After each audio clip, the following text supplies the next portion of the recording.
ಬೆಂಗಳೂರು ಈಗಿನ ಕಾಲ ಘಟ್ಟದಲ್ಲಿ ವಿದ್ಯಾರ್ಥಿಗಳಿಗೆ ವಿಜ್ಞಾನ ತಂತ್ರಜ್ಞಾನ ಅಭ್ಯಾಸ ಅತ್ಯವಶ್ಯಕ ಇದೆ ಎಂದು ಗ್ಯಾರೆಟ್ ಅಡ್ವಾನ್ಸಿಂಗ್ ಮುಖ್ಯಸ್ಥ ಜಾಕ್ ರಾಯ್ ಹೇಳಿದರು.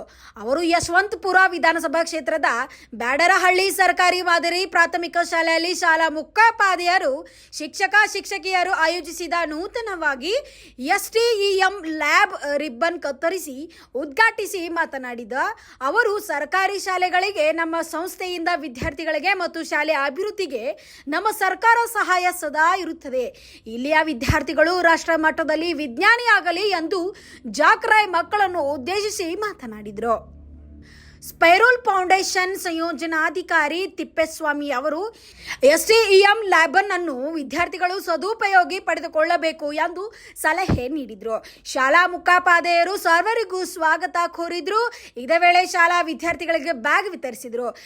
ಇನ್ನು ಈ ಸಂದರ್ಭದಲ್ಲಿ ಬಿಸಾಪ್ಸ ಜ್ಯೋತಿ ಕಾಗ್ರೆ, ದೀಪ್ತಿ ಸಿಂಗಲೂರು, ವೆಂಕಟಶಿವ ರೆಡ್ಡಿ, ಮುದ್ದಣ್ಣ, ಶಾಲಾ ಸುಧಾರಣಾ ಸಮಿತಿಯ ಅಧ್ಯಕ್ಷರು, ಪದಾಧಿಕಾರಿಗಳು ಮತ್ತು ಶಿಕ್ಷಕಿಯರು, ವಿದ್ಯಾರ್ಥಿಗಳು, ಪೋಷಕರು, ಸಮಸ್ತ ನಾಗರಿಕ ಬಂಧು ಭಗಿನಿಯರು ಉಪಸ್ಥಿತರಿದ್ದರು.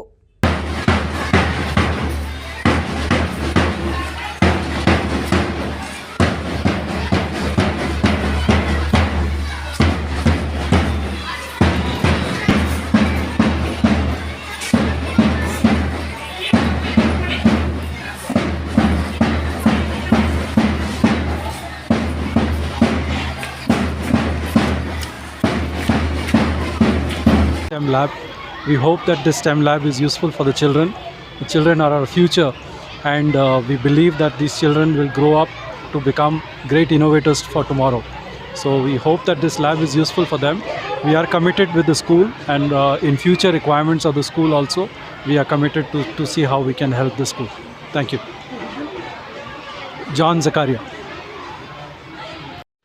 Thanks for watching Read, Discuss and Debate with editor Dr. Yan Prashant Rao. Wanted reporters in print, digital and visual media for Bharat Vaibhav Daily Newspaper, BV News 5 Channel and BV Fast Web News from all the talukas of Karnataka, Goa and Maharashtra. If interested, send your resume to 9019229369.